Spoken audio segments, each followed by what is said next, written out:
Bapak Ibu Saudara yang terkasih dalam Tuhan kita Yesus Kristus,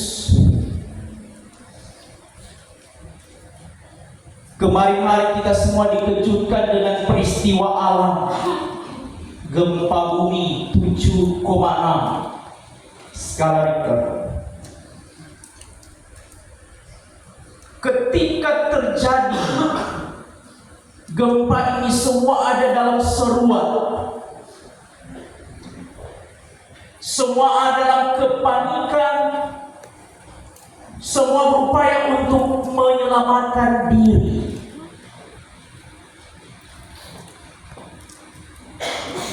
Tapi saya percaya orang semua hadir bukan karena gempa kemarin dong. Karena kita hadir dalam pemberian diri, persiapan minggu sengsara pertama sampai ke-6. Bahkan ada dalam ibadah-ibadah kelompok yang menjadi perenungan.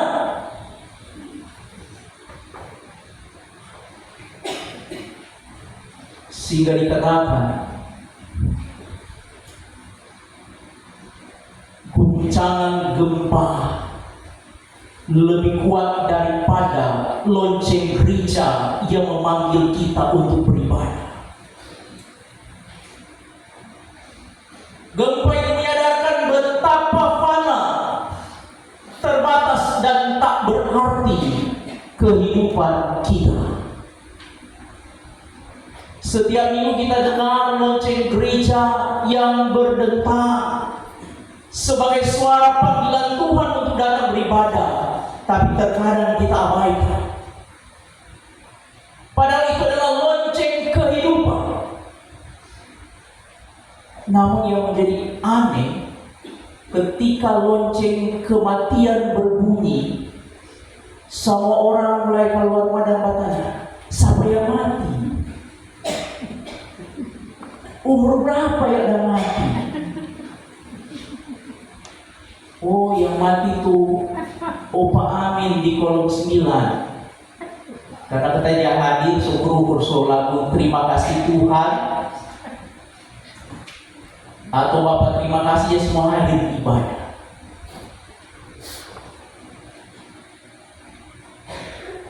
Apa pemaknaan ibadah Jumat Agung ini bagi kita semua, Bapak Ibu Saudara? Ini bukanlah sebuah tradisi gereja setiap tahun dirayakan, tetapi dikatakan ibadah Jumat Agung adalah konfrontasi antara dosa dan kasih Allah. Bayangkan, saya Bapak Ibu Saudara membawa segala kekejian dosa untuk ditukarkan dengan pengorbanan, karena tanpa pengorbanan tidak ada keselamatan. Kitab Ibrani mencatat bahwa dalam perjanjian lama, untuk ada dalam penebusan dosa, maka harus ada korban anak domba atau anak lembu.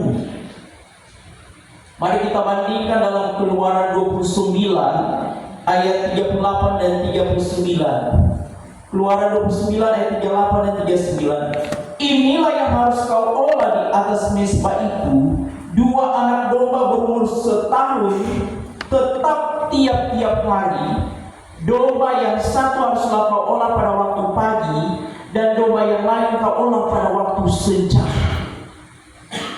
Untuk menghapus dosa, tiap hari ada persembahan korban. 2 anak domba yang tidak bercacat pada waktu pagi dan petang.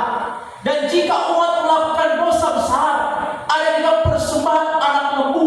Itu wajib dilakukan oleh para imam. Umat ada di pelataran, kemudian ada ruangan kudus dan ada ruangan maha kudus. Ini cara dalam mempersembahkan korban. Ada sekat-sekat, umat yang berdosa tidak dapat langsung datang di kemah yang kudus, apalagi di kemah yang maha kudus.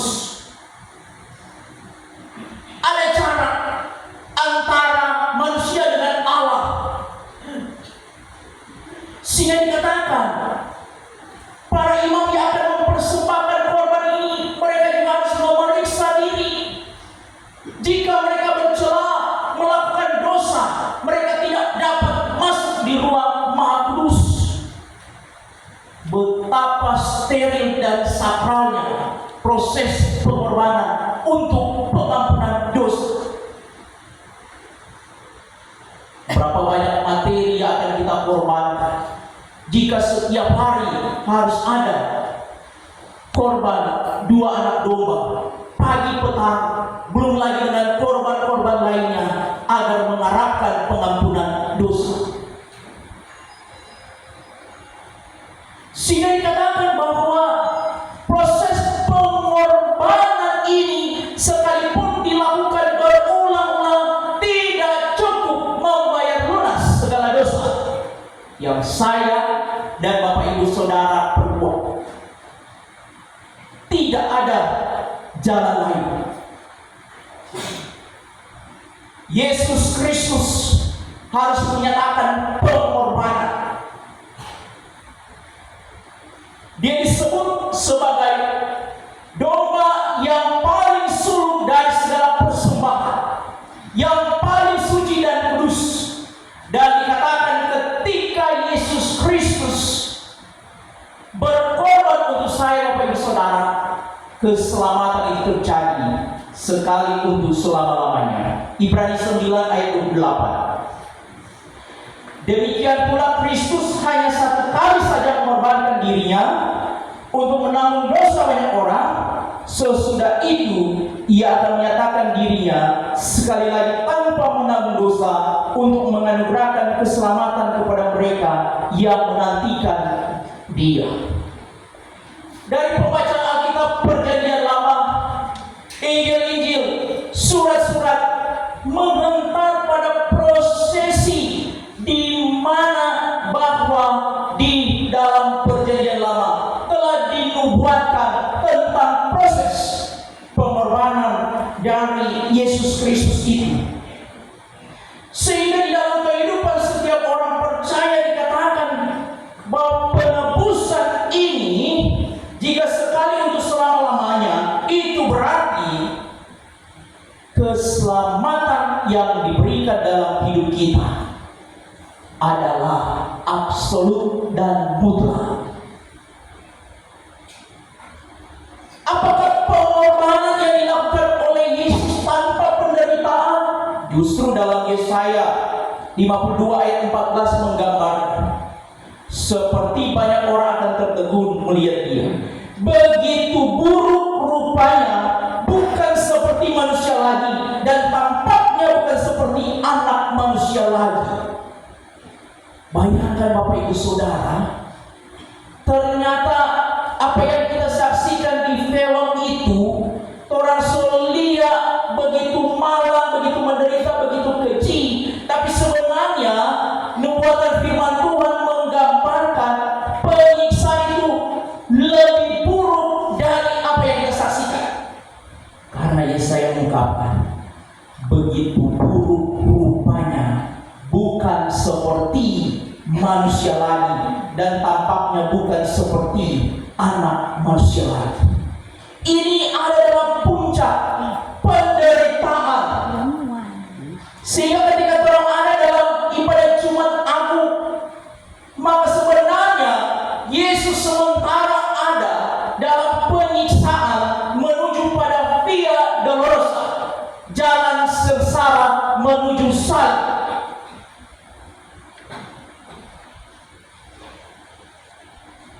William Booth, seorang tentara Amerika yang gugur menyelamatkan sahabatnya. Dikatakan dalam Perang Dunia Pertama, William Booth yang berusaha untuk menyelamatkan dirinya ketika dia sedang lari dalam pertempuran, dia melihat sahabatnya yang telah terluka akibat peluru di kaki. Dan William Booth pun berupaya menggandeng dengan langkah tertati-tati untuk menuju pada garis pertahanan. Tapi sayang, sebelum sampai, ia korban. Ia mengorbankan diri demi sahabatnya. 5 tahun kemudian, Bapak Ibu Saudara, Maria mengadakan perayaan untuk mengenang anaknya. Diundang seluruh teman, sahabat, tentara-tentara yang ada, bahkan keluarga. Ketika mereka telah hadir dalam perayaan itu, tiba-tiba ada seseorang yang hadir. Dia hadir dengan keadaan tubuh yang telah mabuk berat, kata-katanya penuh makian. Dan ketika ayah William melihat, ternyata orang itu adalah orang yang telah ditolong anaknya 5 tahun yang lalu. Dengan perasaan yang begitu sakit, ayah William berdiri dan memukul-mukul dadanya, berkata, "Saya tidak terima. Mengapa anak saya harus mati demi orang ini?" Dari kisah ini juga menggambarkan, Bapak Ibu Saudara, jangan sampai Yesus yang tersalib memukul-mukul dada dan melihat segala dosa yang masih kita perbuat sampai saat ini. Jangan sampai pengorbanan yang telah Yesus berikan dengan mencurahkan darahnya, rela tubuhnya tercabik-cabik, tetapi dalam hidup kita masih terkungkung dengan dosa amarah, iri hati, dengki, perselisihan, tidak ada belas kasih di dalam hidup dan kerendahan hati.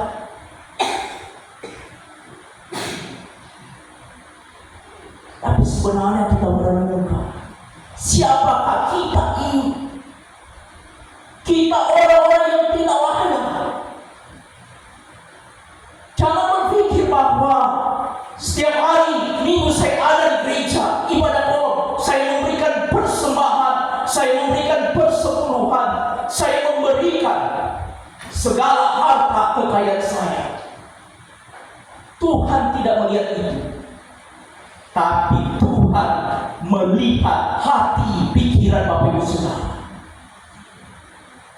Sehingga Ibrani menekankan persembahan tubuh, bukan korban seperti anak domba yang dipersembahkan oleh kitab Perjanjian Lama. Justru ketika kita mempersembahkan tubuh, jiwa, roh kita untuk Tuhan, tidak ada halangan untuk memberi, tidak ada halangan untuk berbelas kasih, tidak ada halangan untuk menghargai, mengasihi orang lain. Karena tidak ada lagi sekat yang memisahkan kita.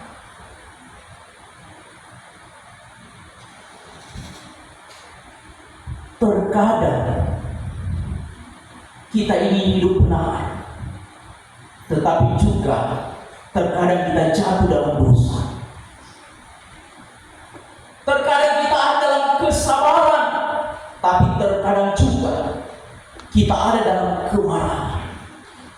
Terkadang kita ingin dekat dengan Tuhan, tapi terkadang juga kita jauh dari Tuhan. Masalahnya di sini ada dalam sikap hati saya, Bapak, Ibu, Saudara. Jika memang benar pengorbanan Kristus ada di dalam hati dan kehidupan kita semua, maka sebelum kita melakukan sebuah kesalahan dan dosa, kita pun mengingat, jangan sampai kasih karunia Allah ini disia-siakan. Kehadiran kita semua di saat ini dalam ibadah Jumat Agung adalah memenuhi panggilan Allah sambil memandang kepada salib Kristus. Dikatakan, tidak ada keselamatan tanpa penderitaan, tidak ada pengorbanan tanpa kasih. Sehingga bagaimana penderitaan kasih Kristus mengikat kita untuk hidup di dalam pengorbanan Kristus. Ini persiapan untuk ada dalam ibadah berjamaah kudus. Dari perenungan pembacaan Alkitab dan firman yang diberitakan, kita akan ada dalam perjamuan kudus. Perjamuan yang sakral dan kudus.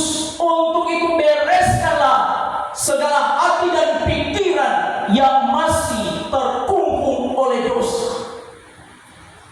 Sampai berapa lama setiap tahun kita makan roti, minum anggur, tetapi jika kita tidak membereskan hati dan pikiran yang terkungkung oleh dosa, maka perjamuan kudus itu pun menjadi sia-sia.